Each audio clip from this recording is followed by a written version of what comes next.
যুবক রে,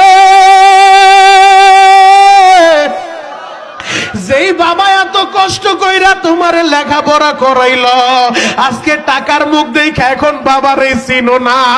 যেই বাবা এত কষ্ট কইরা বাড়ি বাড়ি ঋণ কইরা তোমারে বিদেশে পাঠাইছে, এই আলোকবালির অনেক ছেলেরা প্রবাসে থাকে।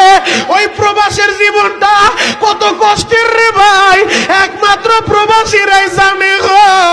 গতকালকেও মাগুরার এক প্রবাসী দুবাইতে থাকে, ওই ছেলেটা আমারে ফোন দিয়া কান দেয়ার বলে, হুজুর আমাদের রুমমেট যারা আছে আমরা সবাই আপনার বয়ান শুনে চোখের পানি জড়াইছি।